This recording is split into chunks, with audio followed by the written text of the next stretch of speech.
Yeah, for sure. I think, yeah, I was doing some background too, trying to think about the moment, you see that, and the reviews and how they were talking about the film. And I found a review by Roger Ebert, right, from 1987. He gave it 3 out of 4 stars.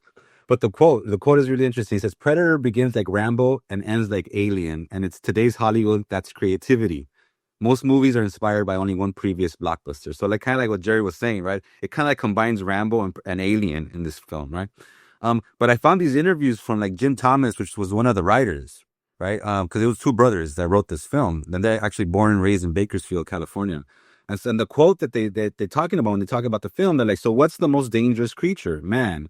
And where's the most dangerous men? Combat soldiers. At the time, we were doing lots of operations in Central America. So that's where we said it, right? So this common sense idea, right, that the operations that were being done at the moment, right, were Central America. And they hired this one dude named Gary Goldman, which was a military advisor, right? He was, and in quote, he was like, I was an officer in Vietnam, commanded a rifle company in Vietnam, and then did reconnaissance work afterward, right? So there's that Vietnam connection in this film, that they even hired folks that were participated in Vietnam. And in quoting and mentioning Joe Osteen, the director, producer of the film, right? Is like Jim mentions it, like, this is the part of US imperial arrogance and ambivalence, right? This quote. I don't know if you've seen pictures of Joe with his pith helmet. He had a pith helmet with a little fan in front. While we were doing down there, Reagan bombed Libya. And this is 1986, right? When they bombed Libya, right? And it's disconcerting feeling to be stuck down there in a foreign country and have no idea what's going on. Joe said in his typical flamboyant flair, quote, we've got the guns, we've got millions in the bank, we can take over Puerto Vallarta, and laughs. Now, remember, the film's being filmed in Puerto Vallarta at the time, right? So we started calling him Generalissimo Joel, right? So this idea, right? During the film, they're bombing Libya, right? And this fool's kind of like, man, we have all these guns now, we have this money, we could take over Mexico if we want. This concept of these Americans traveling abroad to film, right?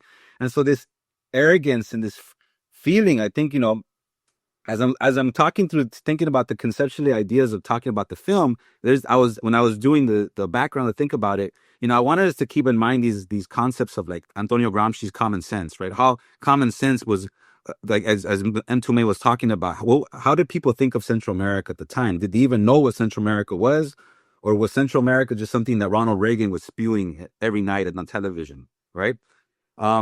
The idea of Stuart Hall, right, talking about coding and encoding, right? This idea like we get media narratives, but how do we internalize them? How do we challenge them? They kind of like the show that y'all are doing, right? Y'all are doing oppositional analysis of the films versus just hegemonic interpretations, right?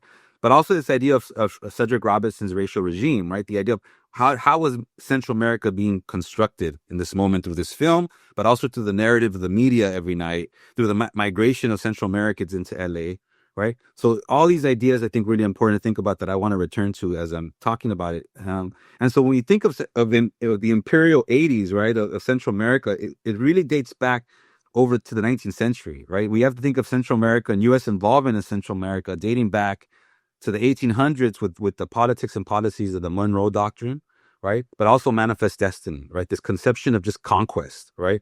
You have this dude Walker just going down into Central America and claiming to be president of a country, right? The arrogance of it, right? So, U.S. invading Panama in 1885, which eventually would create the Panama Canal, or the U.S. occupation of Nicaragua in between 1912 and 1933, right? So this feeling of occupying Central America. And it's really interesting to think about that moment, because when I know Jared does this whole stuff on counterinsurgency in the counterinsurgency manual, in the 1940s, because of all these occupations of Central America, the U.S. Marine Corps created a manual called Small Wars Manual, right? And to this day, they still read it, right? And this was all based on occupying Central America in the early 20th century, right? And, in 2000s, when the U.S. invaded Iraq, General Mattis encouraged the U.S. Marines to read it, right? To read this manual. So it goes back to the connections of Central America to even wars today, right? That the invasions of the 20th century, and not just,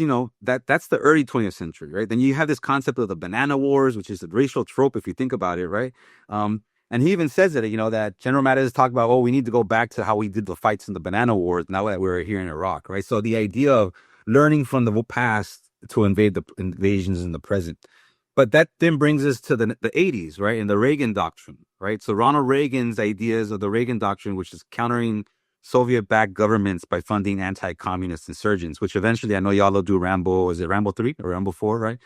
So I got a quote from one of his speeches, right? It was like, we quote, "We must stand by all our democratic allies, and we must not break faith with those who are risking their lives on every continent from Afghanistan to Nicaragua to defy Soviet-supported aggression and secure rights which have been ours from birth."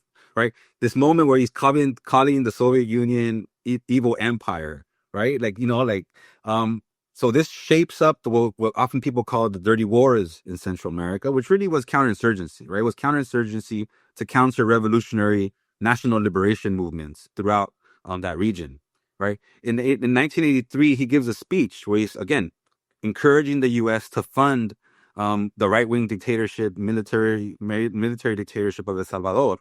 And there again, he's talking about how these national liberation movements are not just ragtag fools with guns, but they're professional guerrillas. That we need to arm. They're oftentimes even more stronger than the U.S. military, right? And we need to fund our military to prevent, or fund the Salvadoran military to prevent these dudes from taking power and bringing the Soviet Union to the continent, right? And in an essay, Alex Villalpando, which is a friend of the show, and our colleague Lacey Abrego, they wrote an essay on the racialization of Central Americans, and they talk about how Reagan's framing of anti-communism of fighting communism in Central America was a benevolent project, right? It was the idea of modernization, right? The idea of bringing democracy, right? These peasants in El Salvador and Central America don't know democracy, don't know freedom until we come, and the evil empire of the Soviet Union is preventing them, right? But again, this is far from the fact. These were national liberation movements, right? This isn't the Soviet Union forcing people to do something, right? So this is this moment that this is happening in the 1980s, right? Another quote, again, I bring these quotes from Reagan because this is reshaping the context of this film, right? There's another speech in 1984, which is like an address to the nation. And he quotes, "Central America is a region of great importance to the United States. And it is so close. San Salvador is closer to Houston, Texas, than Houston is to Washington, D.C.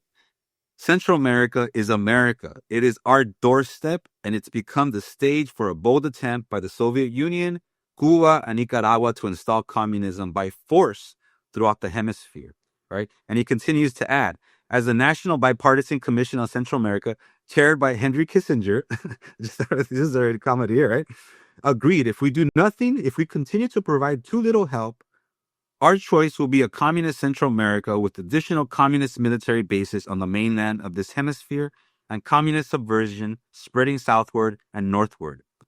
This communist subversion poses the threat that 100 million people from Panama to the open border of our south could come under the control of pro-Soviet regimes," right? So this is, again, 1984. This is a speech, right? And this movie comes out in 1987.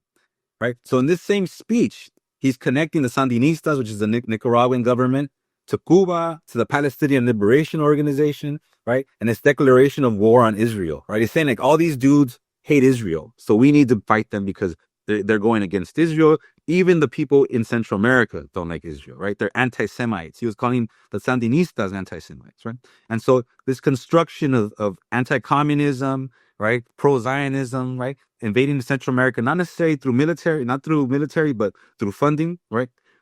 Also shaped by the Kirkpatrick doctrine, right? I'm referring to the U.S. ambassador to the United Nations, Jean Kirkpatrick, which is a political scientist, which talked about in this one essay in 1979 titled Dictatorships and Double Standards, where she's like, we need to fund and support right-wing regimes that are cool with the U.S., right? To counter the Soviet Union influence, right? So again, this really led the way to opening up funding genocide in Guatemala, right? Genocide in Guatemala, right? Funding death squads in El Salvador, right? So this was all funding U.S. counterinsurgency, but really challenging these national liberation movements that were fighting for their freedom, right? Movements that were locally based. They weren't obviously supported by the Soviet Union, but they were ground roots based, right? They were peasants, teachers, students, right? That organized themselves under communist and socialist parties, right? That were funding themselves to fight for freedom in their countries. And what did the United States do? If it had that whole Vietnam War syndrome, where they failed, so now they're going to try to fight for freedom in Central America, right? But they went hard with their scorched earth policy, just wiping out villages, right? Destroying communities, yeah? And one of the places they fought the most was El Salvador, Guatemala, but it was Nicaragua, right? Nicaragua had its Sandinista revolution in 1979 until 1992, pushed out a dictatorial regime under Somoza, right? Created a whole new forms of governments there, right? Created all kinds of different ways of governance that was really, an alternative to U.S. capitalism. And that's really what was challenging the U.S. It wasn't necessarily communism that was a threat. It was the alternative that people could learn from, right? And so the funding of Contra movements in Central America, right? Specifically in Nicaragua, right? Where you had these counter-revolutionary movements that were being funded by the U.S., openly, eventually covertly, which will then I'll mention about the Iran-Contra scandal that's tied to this moment, which is one part. At this, you have Nicaragua, then you have El Salvador, right? A national liberation movement from 1980 to 1992. That's also the U.S. is pushing all kinds of funding into it. At one point, I think from 1980 to 1992, I think they funded $4.5 billion, right? And this is, think about $4.5 billion in the 1980s. At the time that LA was just falling apart through U.S. neoliberalism, right? This money could have gone a long way for social democracy in LA, right? Or in other cities like Detroit, New York, right? But instead, this money was going to destroying peasant new communities in El Salvador, right? In Guatemala, revolutionary struggle from 1960 to 1996. Again, the United States funded that place with $1.5 billion. Right, there's about 200,000 people killed, majority Maya communities. Eventually, the president at one moment is tried for genocide eventually in the 2000s, but dies before he ends up going to jail. Well, he's arrested, but he dies before he gets found to be guilty of genocide. Right, so you have all this stuff happening. There's so much more, but these are the things that are context, right? You have the School of the Americas training all these dudes, all these militaries, right, to create all kinds of counterinsurgency, which is now called WINSEC, the Winstead Institute for Security Cooperation, but at the moment it was called Schools of the Americas.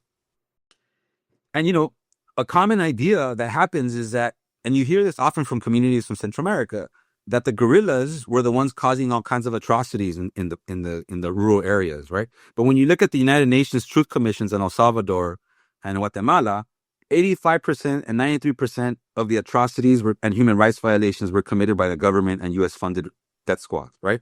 That's again 85, 93%. So that means very little human rights violations were committed by guerrilla movements. The majority was by the state, right? And U.S. funding, right? And so these paramilitary groups.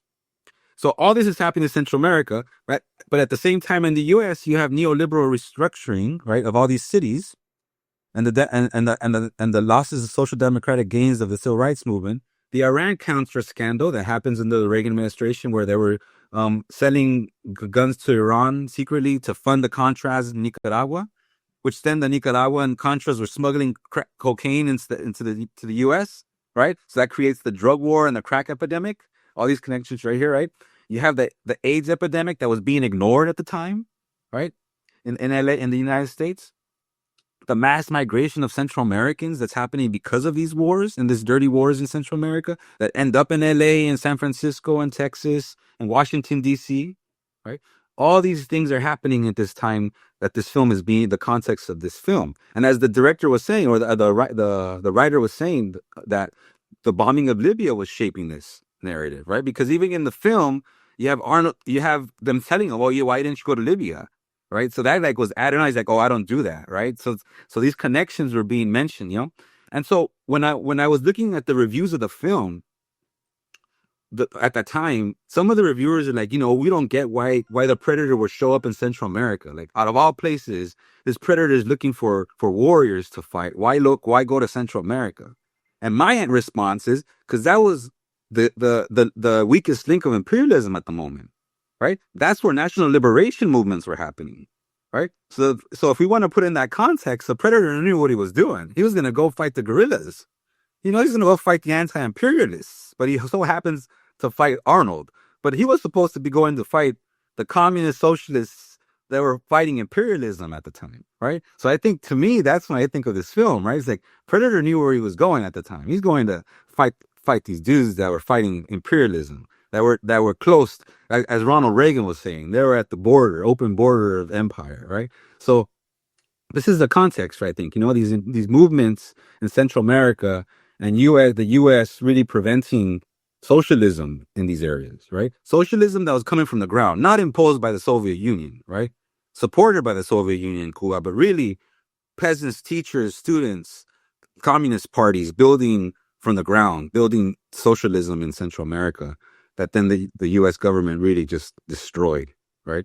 Eventually there's peace treaties, but, I think in the late 80s, late 89, Latin America, at the moment when they were declaring the end of history, you just still have mass movements in Central America and Venezuela pushing against neoliberalism and austerity, right? So there is this moment here that we could look at and really analyze to think about through the film the struggles against an alternative, right?